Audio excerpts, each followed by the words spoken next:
सी गाय है, करुणा करे निदान। राजा ने देखा कि एक दुर्बल सी गाय है जो रो रही है, रक्षा करो ना महाराज, रक्षा करो। परीक्षित जी ने देखा, फिर क्या देखा? बोले महाराज, जा गाय के पीछे एक बैल है जो एक पांव से खड़ा है। किसी आत्ताई व्यक्ति ने उसके 3 पांव तोड़ दिए और उस गाय बैल के पीछे काला कुरूप मनुष्य खड़ा है जिसके हाथ में मूसल है। उसी मूसल से वो गाय और बैल को दंडित करता, ताड़ना देता। राजा परीक्षित जी को जब गाय और बैल ने देखा तो चिल्लाने लगे कि धन्य थे अर्जुन भीम जैसे योद्धा। जब तक उनका साम्राज्य रहा तो किसी की मजाल नहीं थी कि उनकी राया को सताया जाए। जो लोग नहीं रहना तो हम लोग सताए जाते हैं, दुखी होते हैं। परीक्षित जी ने विचार किया कि हम शिकार करने आए हैं और ये लोग हमारा नाम ले रहे हैं। हमारे पूर्वजों ने कोई अच्छा काम किया होगा, इसीलिए उनका नाम है ना दुनिया में। हे महाराज, जो राजा शिकार करने के लिए आया था ना, वो सेवा का सदस्य बन गया। उस काले कुरूप मनुष्य को डांट करके परीक्षित जी ने कहा, तेरी ये मजाल जो हमारे जीते जी हमारी राया को सता रहा है। डांट करके कहा। इस गाय और बैल के समीप आए, प्रश्न करते, तुम लोग कौन हो और ये काला कुरूप मनुष्य में क्यों सता रहा है?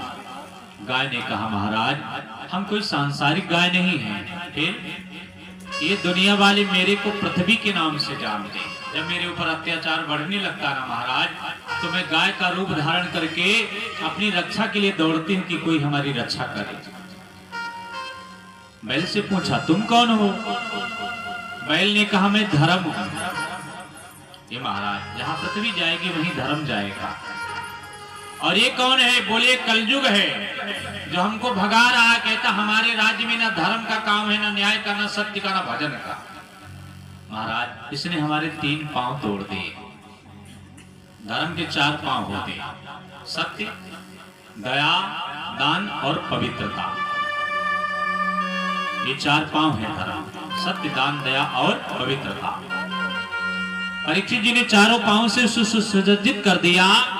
फिर उस काले कुरूप मनुष्य को डांट करके कहा, मूर्ख, आज हम तुझे प्राण दंड देंगे क्योंकि तूने मेरी राया को सताया है। कलयुग ने हाथ जोड़ दिए, बोला, महाराज, आप हमें मार सकते हो क्योंकि आप मेरे राजा हो, लेकिन सुनो, हमारे मरने के द्वारा संसार की विपत्ति तो चली जाएगी, लेकिन ब्रह्मा जी की मान मर्यादा का क्या होगा? परीक्षित जी बोले, ब्रह्मा जी की मान मर्यादा? कलयुग बोला, हाँ, क्योंकि ब्रह्मा जी ने 4 युगों का निर्माण किया, सतयुग, त्रेता, द्वापर और कलयुग। और जहाँ दुनिया में हमको थोड़ा सा समय व्यतीत करना है महाराज। परीक्षित जी बोले, कितना?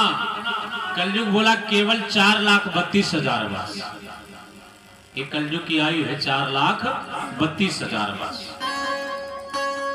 परीक्षित जी ने गेस लगाया कि ये 4,32,000 आदमी के लिए बहुत हुए था।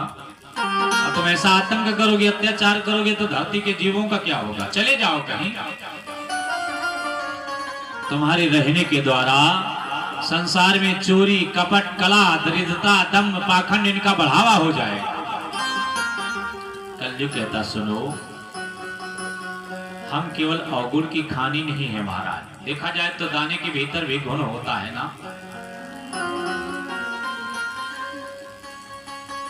हम ऐसे नहीं जैसा आप सोच रहे हो। हमारे युग में भी आदमी को बड़ा सुविधा होगा। परीक्षित जी बोले, कैसे होगा? कलयुग कहता है, यदि आदमी विश्वास पे निर्भर रहेगा ना, तो उसे प्राथमिकता की प्राप्ति हो जाएगी।